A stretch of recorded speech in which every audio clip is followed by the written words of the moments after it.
Okay, so welcome to Make Your Website Work for You, part one of two. This is a Grow with Google presentation. Grow with Google is a volunteer program that I'm a part of, and it's designed to help small businesses use free tools that Google has. To be able to help their business. Things like your Google My Business listing, Google Analytics, a whole host of tools, Google Drive, all this stuff.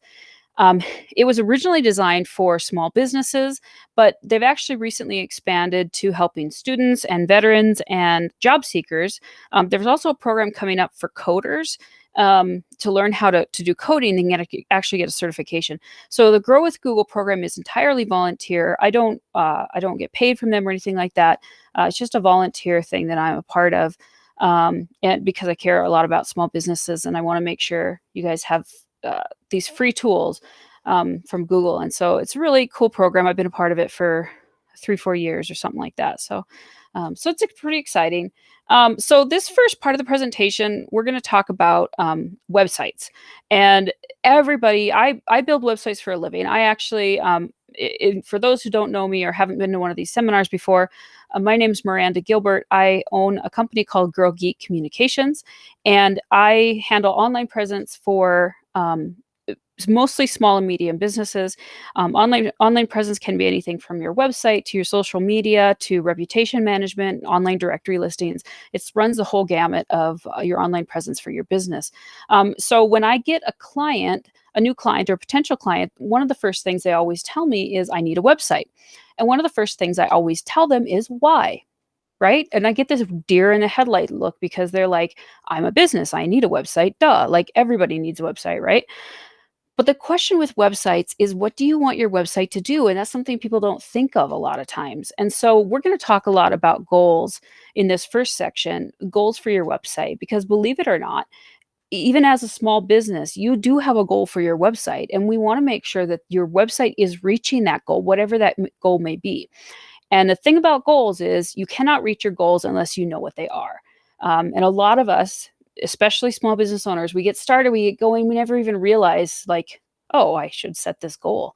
So we're going to talk about goals and goals for your website in this first part. And then in the second part, we're actually going to get into some more technical information about how you can make your website reach those goals and how you can track those goals. So let's get started. Um, Research has shown online that shopping has increased as much as 8.8% just over the past few months. This is a recent study that was done during the coronavirus pandemic. So it's no shock that online shopping has gone up. But it's important that we understand what shopping is necessarily, what the process is like before we can move forward with our website. And most of us equate shopping with buying something. And yes, buying is the ultimate goal, but you don't necessarily have to have an e commerce store for your website to become um, an essential tool in the shopping experience for people. So think about your own shopping habits here for just a second.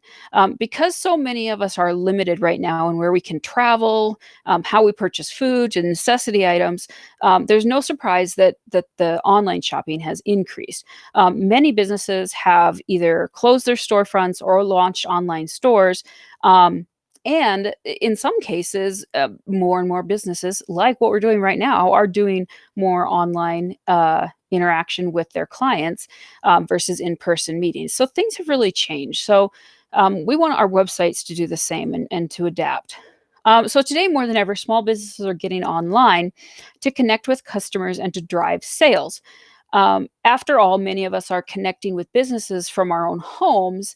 And as you can see here, this gal is an example of exactly how many of us consume um, our information today. Sitting on the edge of the bed when we wake up, first thing in the morning, and grabbing our phone, checking our email, checking our news feed. It's it's sorry, we all do it. We all might as well admit it. Um, so it's really important right now in these changing times, day to day things are changing, everything is changing. It's really important to update your website with critical information such as news and announcements, things that may affect the way that your customers come to your business, whether they come to your business or not, mask requirements, hours changes, all those things. So keep in mind that that updating your website is really important during those times, because people know that the information they find on your own website, is reliable, because it's kind of a controlled message, right? So let's take a quick look at ways that you can connect with your customers, even if you've never had a website. There are various ways that you can do this. Many businesses are offering video appointments, and places like service-based businesses, like myself. I'm actually doing almost all. Actually, I think I've had one appointment since March, like actually come in my office, but that's not unusual for me because I work with people all over the country. But Zoom meetings, Google Meet, online appointments, fitness professionals, lawyers, accountants, doctors, even real estate agents, they're all meeting with people online, through video appointments now. So, on your Google My Business listing, if you're familiar with what that is, you can actually tell Google My Business that you are accepting video appointments or online booking, right now too. So you can actually go into your Google My Business listing and tell Google that you are doing that.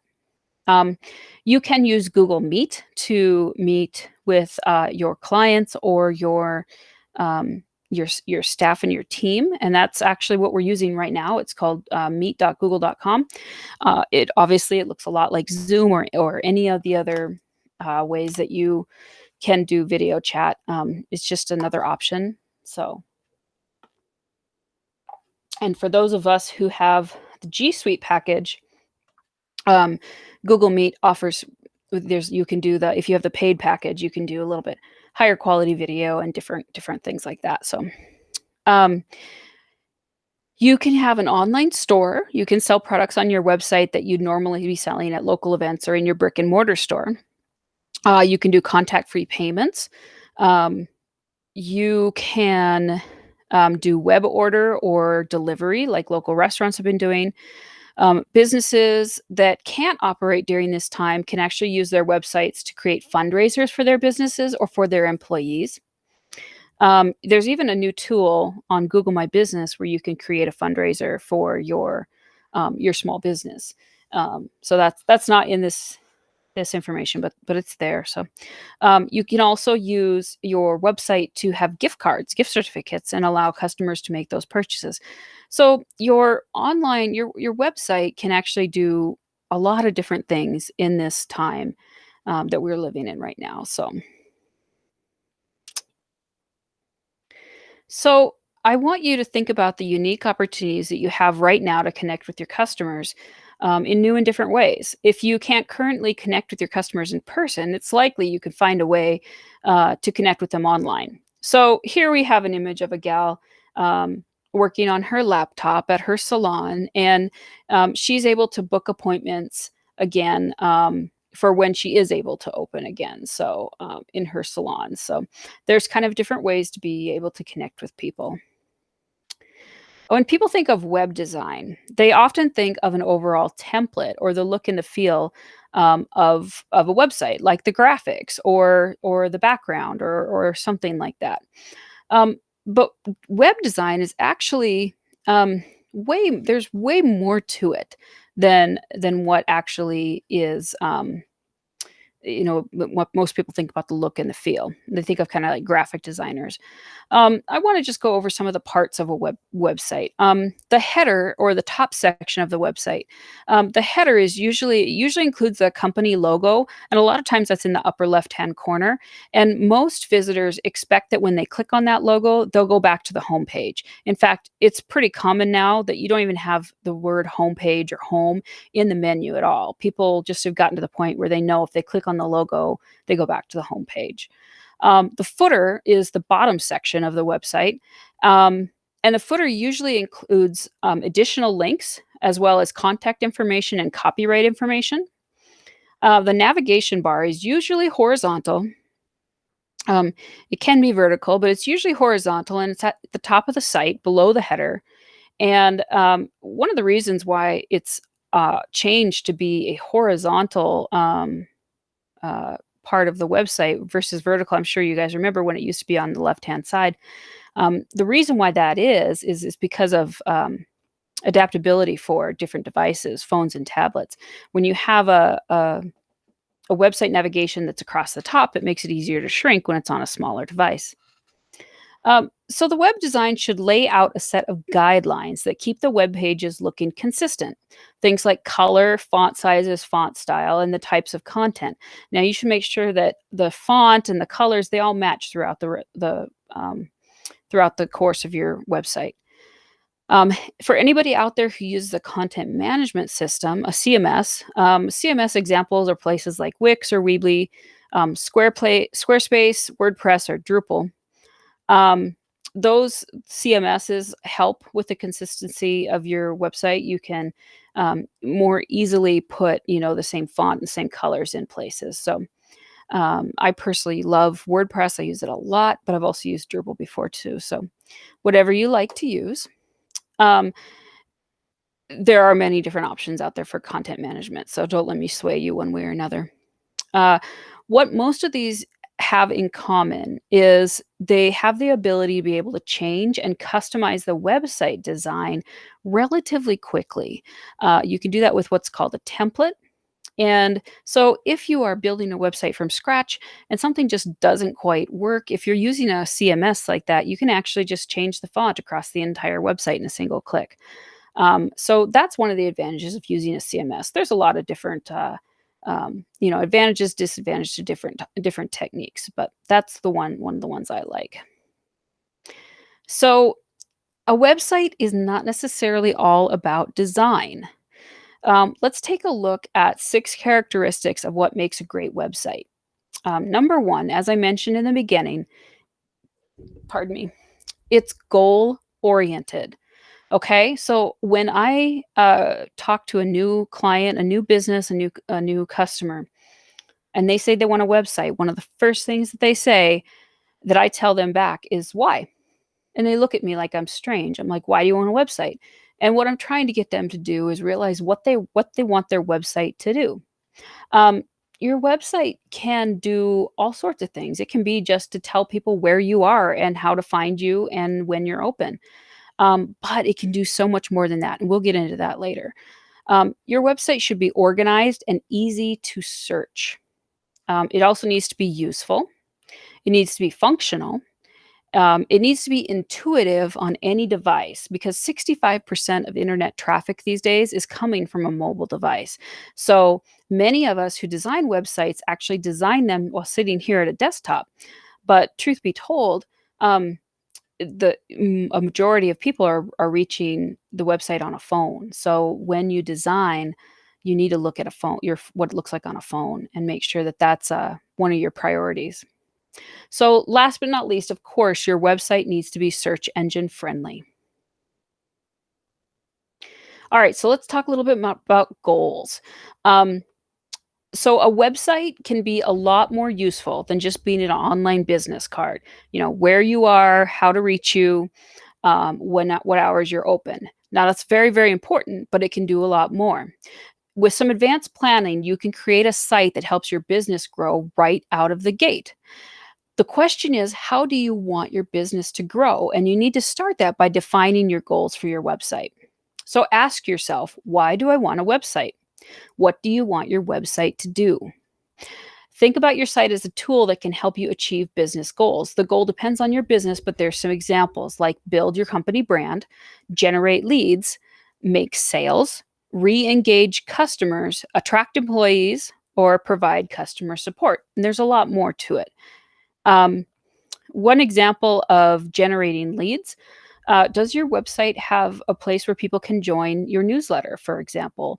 Does it have a pop up after people have been there after like 10 seconds, asking people to join your newsletter? And getting that email is a very precious commodity. Um, Engaging customers. Do you have a blog where people can talk to you and have that back and forth, make comments, and kind of have a little bit more of the social media feel to things? Is that one of the goals for your website? And then, another good idea is attracting employees. If I'm looking at a place to work with as a contractor, or if I wanted to go get a job, one of the first places I'm going to do is go look at that company's website. And so you have to make sure that your website is attractive to potential employees. So let's say the goal of your website is to sell more jewelry in your online store. How can we give this goal uh, a better structure? Let's make it actionable. And one trick is to use SMART goals. So S is for specific. How many pieces of jewelry is more jewelry? What jewelry types do you want to promote? Do you want to promote bracelets or necklaces or watches? M, how can you track or measure this goal? How will you know when you've accomplished this goal? A, is the goal realistically attainable? If you said, I want to sell a million rings, well, okay, maybe. But rather than just pulling a number out of thin air, maybe you can take a look at past sales activity and forecast a better number for that. You can always adjust that later, but make sure that it's attainable. Otherwise, people won't reach for it. R, is it relevant to your business? Will this goal help you reach your business goals? And does it drive the business results that you want? And set a time frame. When do you want to achieve this goal? It might be that you want to sell 100 necklaces online in the month of May. That seems fair. So, for current website owners, think about the existing goals you might have for your website, and for those of you who haven't created a website, what purpose do you think your website will serve? Now, feel free to write down some ideas as we're going along because it's tough for you to do this later. So feel free to write these down as we're doing this. And also remember, I'm recording this, so you can always rewatch me later. I know you want to. All right. So, who is your target audience? So, let's think about who your website is built for. This influences how you're going to build your websites in order to achieve your goals. Your audience impacts everything that you do, from the graphic design to the ways that the words are on your website.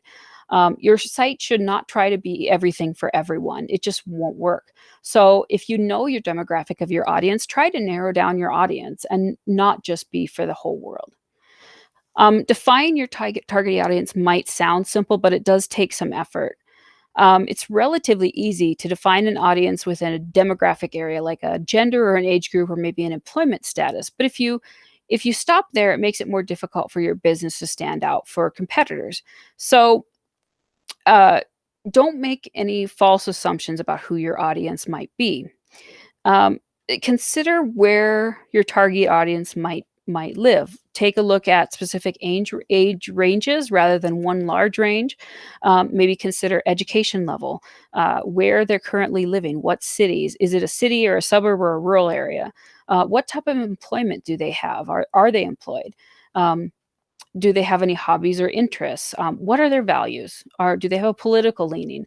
Um, Consider their view of your product or your service. Is your product or service a necessity, or is it just nice to have? Or maybe it's a special treat. Once you've defined your audience a little better, keep them in mind when you move forward with designing your site. So now that you're thinking about your goals and your audience, let's add one more consideration into the mix: tracking and measuring success. If you don't track and measure your website's performance, you won't know or have a way to make improvements, because improvements should be based on data. So here's another way to look at it. Let's say you made some modifications to your bicycle to make it go faster. If you don't know your max speed before you made those modifications, how will you know that anything worked? Right. So you have to have that baseline in order to make improvements. So there are a lot of ways that you can do this with various testing, but you can start by simply asking your customers how they found you. Ask them over the phone or when they visit your store. You'll find that a lot of people won't remember. I know that sounds silly, but you might get some answers, and people might say, "Oh, I found your website," or "I found you on Google," or "I found you on Bing," or "I found you on Facebook." But ask them. That's one of the easiest ways to find out. You can get more precise number by setting up trackable phone numbers when you advertise on Google. That's one way you can do that. You can also track the number of emails to and from your website form if you have a form for communicating on your website. If you have an e commerce website, of course, you can track sales. And if you use a website analytics software such as Google Analytics, you can actually analyze visitor behavior and see exactly how they engage with your site. We will get more into Google Analytics in the second half of this webinar. So let's move on here. All right.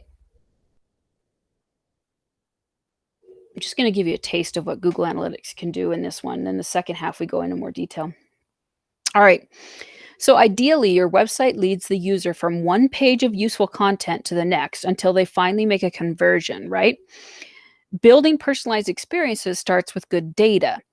And Google Analytics can help you better understand your audience and their insights into their activity, um, so that you can make more strategic decisions for your business. So you'll spend time with your user data and your site analytics to find opportunities for customers to experience, or excuse me, to customize experiences for users that drive that additional value.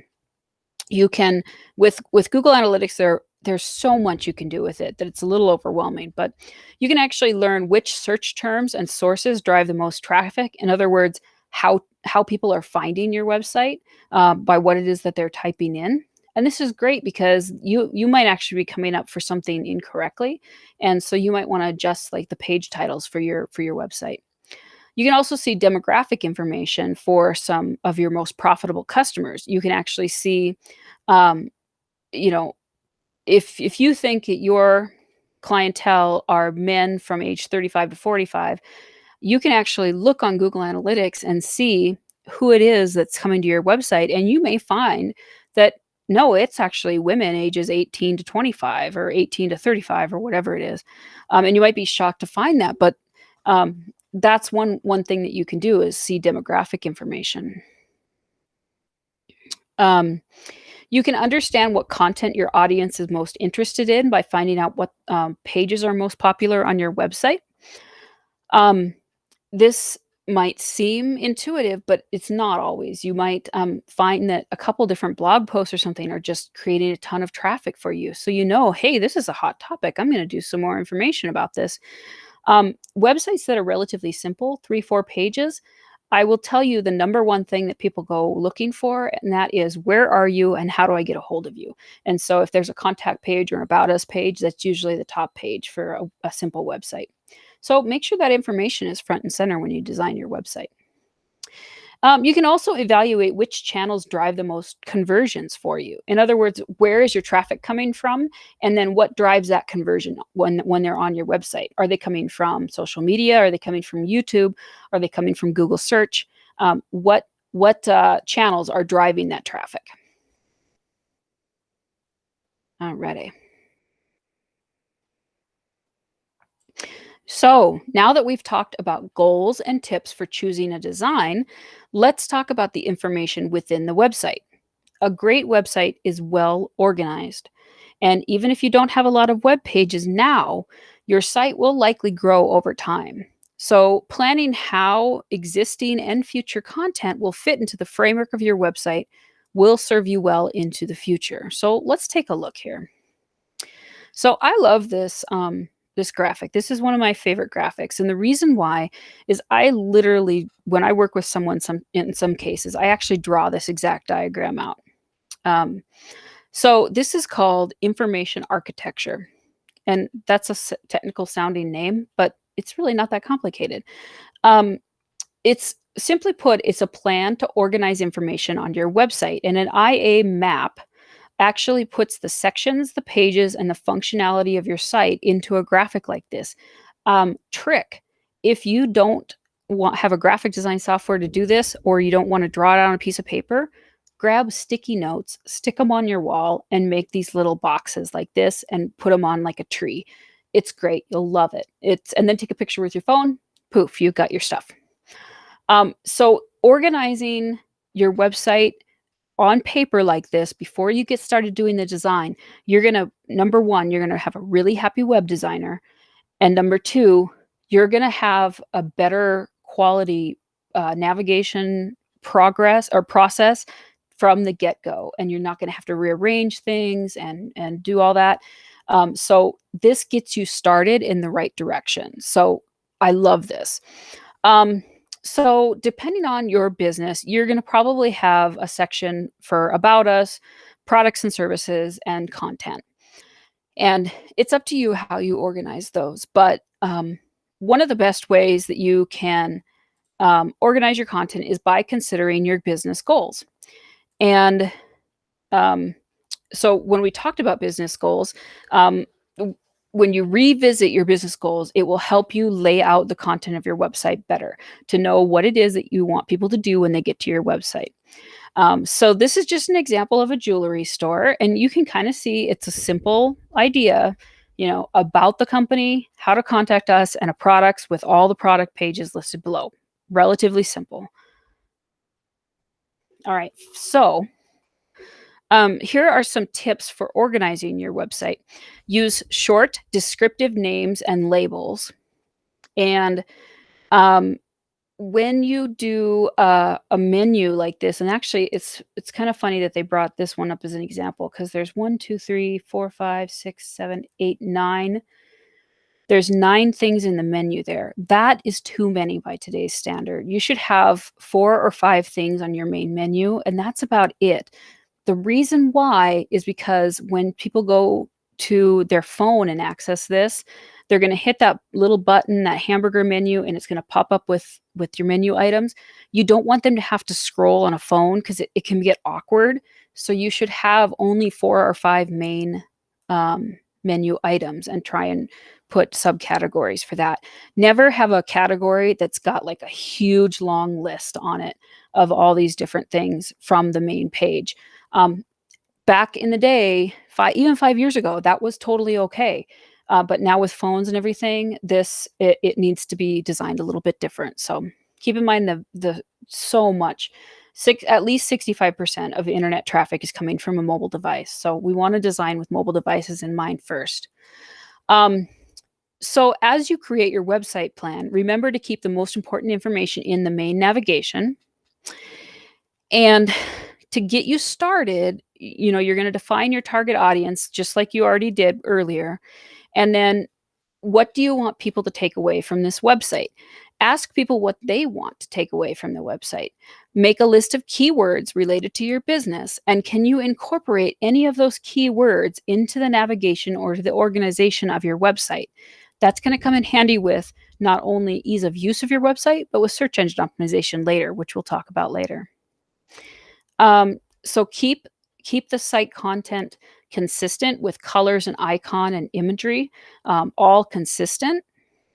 And make a list of information and features that you have or that you want on your website, and make sure that those align with your business goals. All right, so we've talked about goals and organization of our website, and so we're kind of getting closer to being able to design a site. But the next thing I want you to consider is creating relative content and experience for your users. So, a great website is useful, right? Um, when you hear the term website content, the first thing that comes to mind is probably words in a book. And that's one type, right? But content doesn't just stop there. Let's say, for example, that you sell cakes, and you might want to add a photo gallery of all these cakes that you made.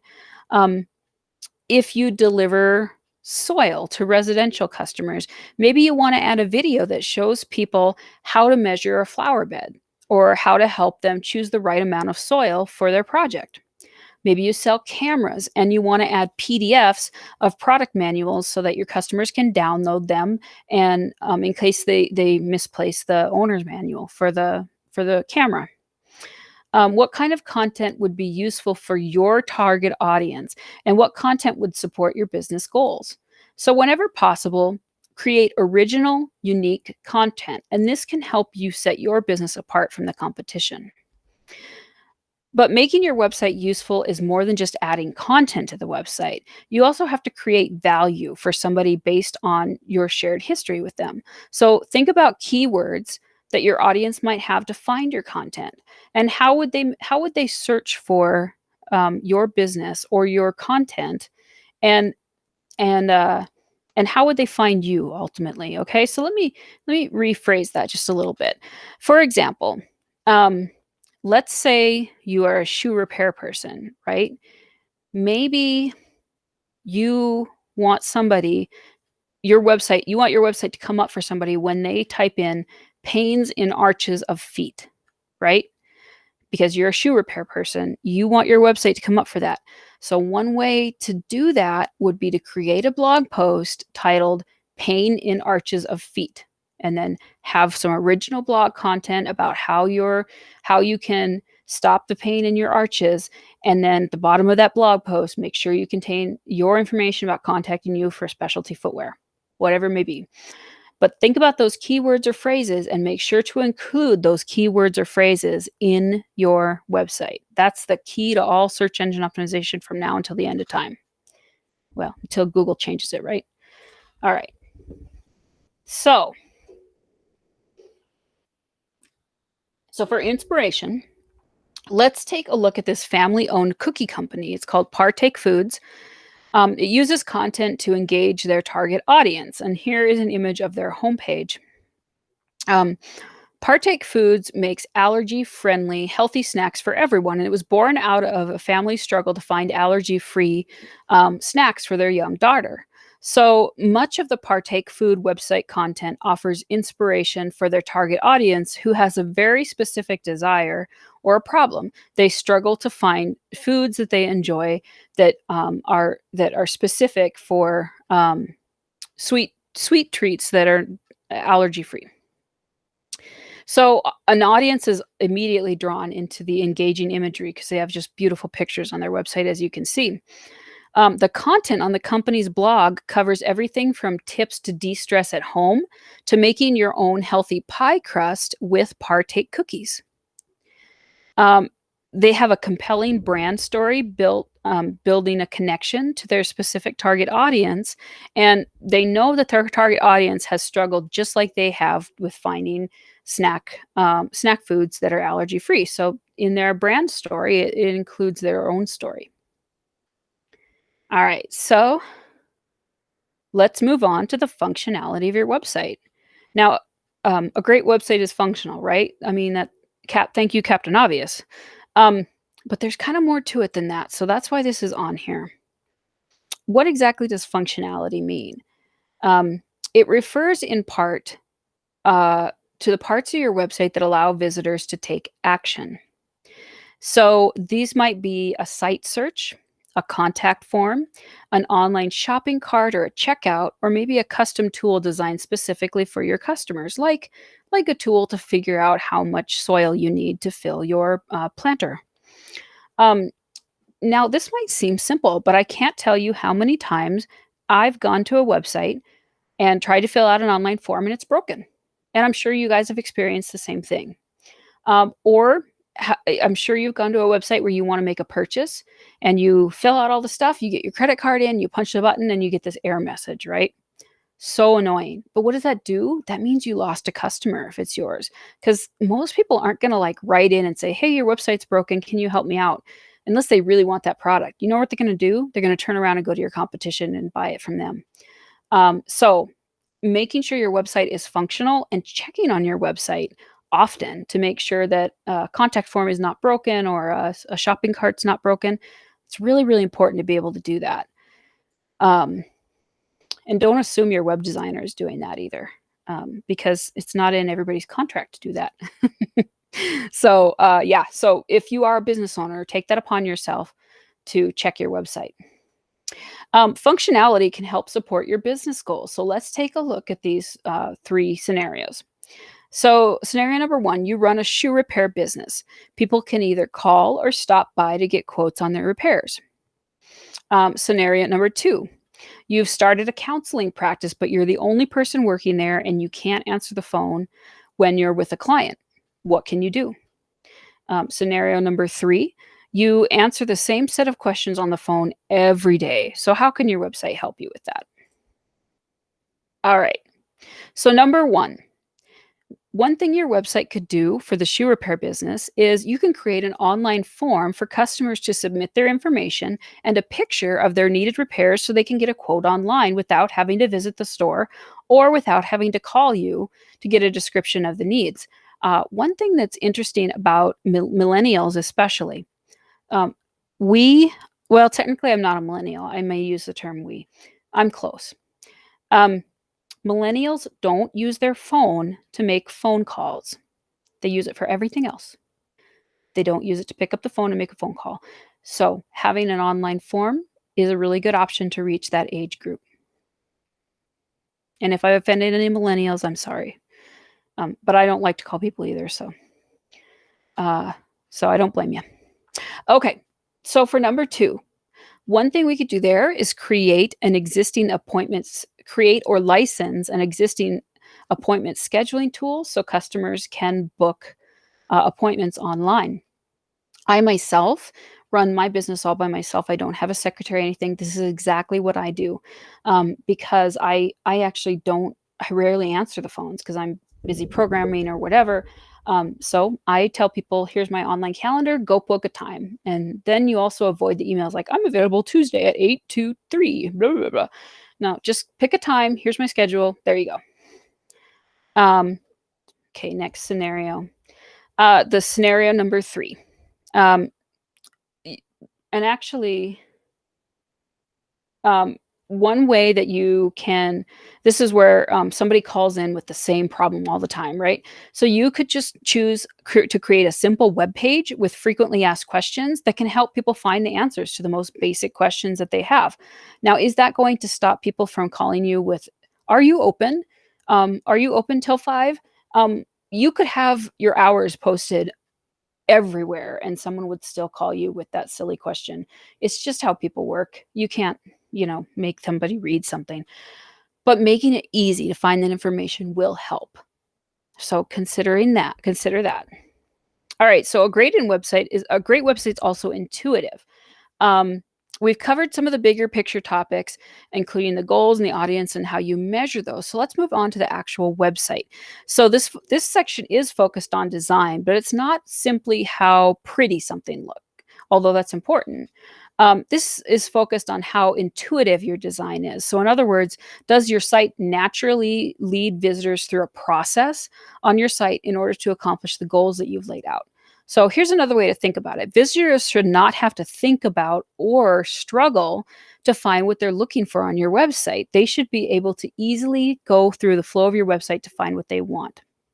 And then design can have a big impact on whether your site helps you reach those goals or not. So let's take a look at a few things to consider. So nearly 9 out of 10 times when a person had a helpful or relative mobile or relevant mobile brand experience, they said they would purchase from that brand in the future. People expect brands to provide them with relevant experiences. So we're living at a time when mobile experience matter more than brand loyalty. And providing irrelevant content to visitors can actually have a big effect on the bounce rate of your site. What's a bounce rate? A bounce rate is when somebody comes to your website and then they leave without looking at anything else on your website. That usually means that you don't have what it is they're looking for and they're out. They're on to the next place. So, here's a quick reminder about mobile. Did you know that more than 50% of all web traffic is now coming from smartphones and tablets? Now, the stats on this come from 2016. The latest stats that I have are from 2019, and they are up to 65%. And so I think that it's probably even higher than that now in 2020, especially in what we're going through right now with the epidemic and stuff. So by far, more people are accessing your information online on their mobile device. So, with the advancement of our mobile devices, consumers can come to expect easy and frictionless experiences across every interaction that they have with your business. So, making your website work on mobile phones is no longer an afterthought. You can no longer design a website and then just hope that it looks decent on mobile. You have to design with mobile first in your head. Um, and so it has to be responsive. Responsive web design, that's what it's called when your website easily adapts to different sizes of screens and types of devices. You can use a mobile friendly design on your website, and that's probably the most important first step. And then there's a few additional tips that can enhance your website to visitors. All right. So first you need to make it easy for people to be able to access your site. You can highlight elements that are selected. For example, when you choose options on an online e-commerce store, designing your site to allow plenty of space for users to tap so they don't end up frustrated by making the wrong selections. So you want to give them plenty of room to use their finger to tap on the phone and ensure that call to actions can be tapped to make the process of converting as easy as possible. Next, make it easy for customers to shop, continue shopping, and come back to an earlier page to ensure that if they come back to the site after a break or maybe the next day, they can still accomplish what they need to do. Make it easy for visitors to check out and pay on mobile devices.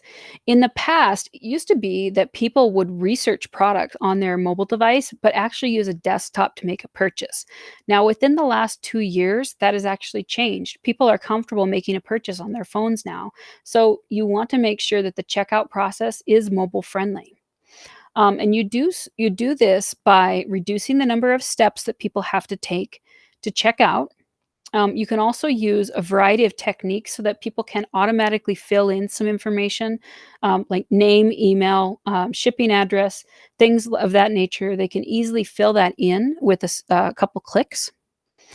You can also show visitors the progress as they move through the checkout process, and this lets them know that, hey, you're almost done, keep going. You can use guest checkout so visitors don't have to sign up to make a purchase. They can just click and get their purchase really quick. You can also enable digital wallets such as Google Pay or Apple Pay, and those things make it really frictionless for people to be able to make a purchase, put their address, shipping information in, and they don't even have to type in their credit card information. They can make the purchase within a matter of seconds. All right. So, last but not least, a great website is search friendly. So, you've made all this effort to create and plan and create a website. You want to make sure that potential customers can find your website when they search online. The process of helping a website increase its visibility on search engines is called search engine optimization, or SEO. SEO, I could do a whole presentation on SEO that would last a weekend and we still wouldn't get to everything. So what we're going to do today is just scratch the surface of SEO. We're also going to do more of that in the second half of the presentation on Tuesday. So we're just going to scratch the surface of SEO. So 75% of smartphone owners turn to search first to address their immediate needs.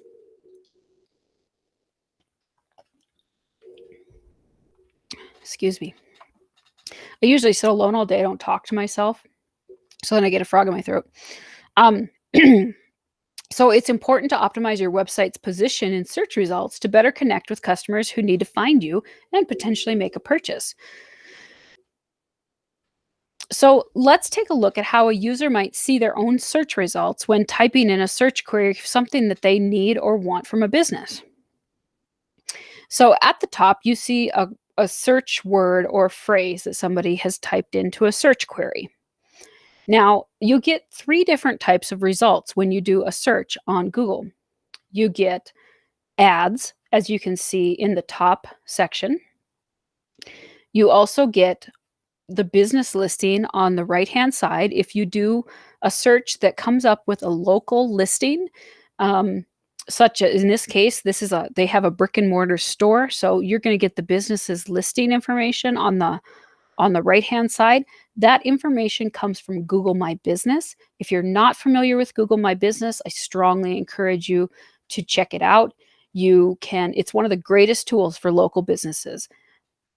Excuse me, and I do lots of seminars about it, but if you are not familiar with it, go to google.com/mybusiness and explore the different options that you have um, to be able to claim that panel of information that you see on the right-hand side of the screen. Now, where SEO is concerned, we are concerned with the results called organic search results. And you'll see the first one that comes up here on the very bottom of the page, organic search results. Um, those results are free, they are not ads. Um, and websites cannot pay to come up higher in the organic search results. That's entirely unpaid for. So, all right.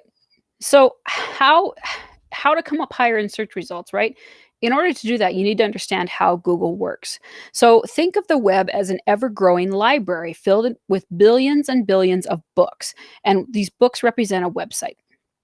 But there's no card catalog to help you find anything, no central database. On top of that, people aren't merely searching for websites. They also want to find excuse me. People also want to find specific information that are inside those websites, the individual pages and resources. So, how in the world can people find anything? Search engines like Google help people find information on the web by sorting through those billions and billions of sites and the pages within them and showing people where to find the answers they're looking for. And to do that, Google uses software called a web crawler. It's also known as a spider or a robot or a bot.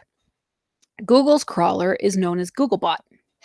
And Googlebot starts with a list of URLs from previous crawls plus new information from sitemap data. We'll get more into that later. Then it visits these websites and it looks for new links to add to the index, like a card catalog. And it also looks for changes to the website and dead links as well. Googlebot goes from link to link, looking for new data about publicity, available web pages.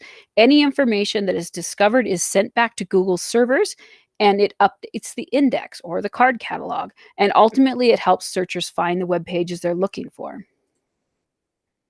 Now, Googlebot processes each page that it indexes and it takes notes and important information from the keywords on the website, among other things, how fresh the website is, the keywords that are on the website. It stores that information in the index. So the index is like the index in the back of a book.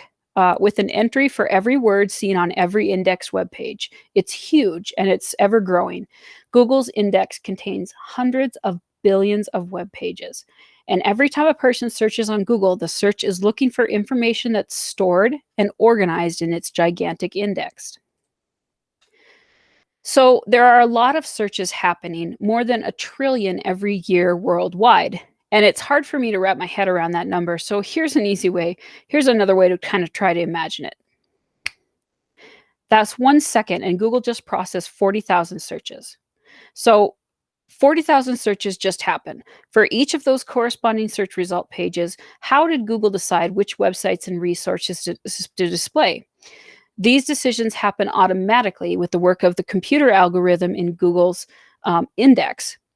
And there are more than 200 factors in Google's signals, right? So that's where the SEO comes in. There's over 200 factors involved in search engine optimization. So that's why it could take a whole weekend to talk about it. Those signals include basic criteria like the language and the location of the searcher, what type of device they're using, and other signals include the age of the content on a web page, its relevance to the search query, and whether the page provides a good user experience. And that could be how fast that it loads, for example. There's many, many more signals that are included in why Google shows certain results the way it does. After identifying the best set of results from information stored in the index, Google presents the results to the searcher. And all that happens in a fraction of a second. So what exactly is SEO? SEO refers to techniques that improve your website ranking Google's search results and attract higher quality and quantity of website visits to grow your online presence. So why is SEO so important when it comes to managing the website for your product, service, or brand? Well, when consumers use search engines, they're typically looking for a specific product, service, or solution. Sometimes they want to be entertained, educated, or reassured. Regardless, they have a specific need or want that they want your website to be able to fulfill. So, ranking in search results for particular keywords or topics can help you connect with your ideal customer. So, here are a few tips to specifically building on your website, things that you can help your website. You want your website to load quickly. So optimize your load time, especially since so many people are viewing your website on a mobile device. Now, you can go to this website here, g.co/test my site, enter your information in, and it will come back and it will tell you things that you can do on your website to make it load faster. This is super important because if somebody cannot reach your website quickly, they're going to stop it, they're going to go to the next thing. You want original content on your website, content that is useful, information rich, clear, and accurate, and it provides keywords that users would type to find those pages and to make sure that your site actually includes those words. In other words, if you want to come up for information about oil changes, you cannot have a website filled with recipes for baking cakes. The two do not coincide.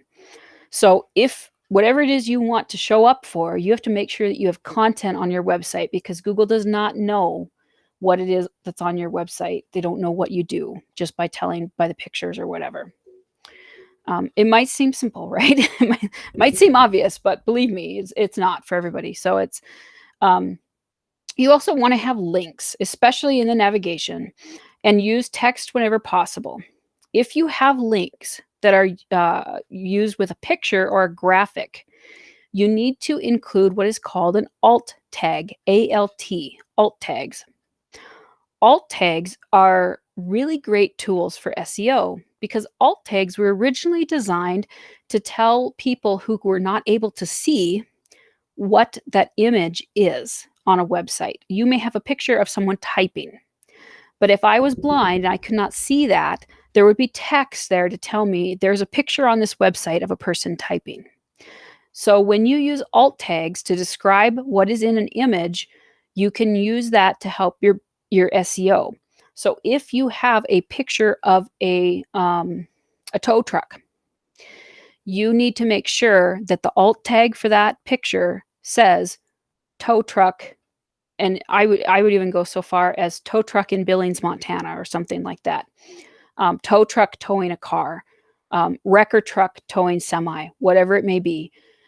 Make sure to have that information in the alt tag of your website. It will help your SEO tremendously. You also need to have good page titles and descriptions. So make sure that the title elements and the alt attributes are descriptive, specific, and accurate. Remember information architecture, right? It's not only to help human visitors, but it helps Google interpret your content, including what's important and what's less important on your website. And last but not least, design your site for all browsers, all device types and sizes, including desktops, tablets, and smartphones. Google prioritizes websites that work across all devices. They actually index your website by the mobile site first. So they prioritize websites that are mobile friendly first. So, excuse me. So, how does this all work together, right? So, you should think about your website not just as a website alone, but a small piece of your online presence puzzle. There are so many ways to connect with your target audience. Sometimes you meet your ideal customer in a different way, right? They're in different places. So, your website is just one piece of your online presence spoke of the wheel. You can also use Google My Business to connect with customers in your local area.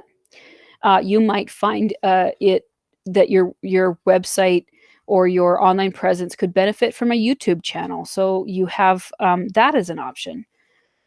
There's Google Search as well, or Google Ads too. So Google Ads can help you capture customers who may be ready to make immediate buying decisions. So your website is only one of many resources. So I'm going to go really quickly through a list of additional resources that you can um, you can access here. We're going to go over this again at the end of the second session, but I'm just going to go really fast because I know you guys are going to want to learn all this between now and Tuesday. All right, so here's another tool that you can use. It's called Google Primer. I love Google Primer. If you go to the App Store and you type in Primer, the icon is a green flag, kind of looks like the letter P. It is free business and marketing lessons, and they are designed. They're SEO. They've got you can learn how to use Google My Business. You can learn how to use Google Ads. You can learn how to use online video, all that stuff. But they're designed to be only 3 to 5 minute lessons a piece, and you do them on your phone. So I love it if you're like waiting, for the doctor or something like that. You can just pull it up, do a quick lesson. You feel like you're working, and life is good. There's also training at Google's Skill Shop, and this training is free e-learning courses, and they're not only basic courses, but they go up to advanced courses. So if you are very, very interested in learning more about analytics, you can go to the Analytics Academy and you could become a master just by using the free tools that they have here. Or you can just take some basic courses. If you have an online store, go to g.co/growmystore. You can punch the URL of your website in there, and it will come back with tips that Google thinks you could benefit from with your online store. This is a brand new tool. I've never used it yet. It just came out. So check that out. And there we go. One other fun video, there's videos for small businesses, and that's at Quick Help, it's called. And it's just like it's tutorials like this one, but they're just smaller formats, like 5 minutes or less videos. And they're generally like frequently asked questions. So, all right. So I'll end on this screen here. This is more about the Grow with Google program. Now, in the chat section, I put the link to be able to sign up for the second half of this two-part series, which is on Tuesday at 3 o'clock. I believe it's 3 o'clock. Yes. And there were some people who signed up for the first one but didn't do the second one. So I would encourage you to sign up for the second one, so you can kind of finish that off. And then and we'll go more in depth about how you can actually use Google Analytics, how you can set up Google Analytics on your website, how you can use it. And then we're also going to talk a little bit more about SEO stuff, because that's what everybody wants, the juicy stuff. So that is in the session on Tuesday.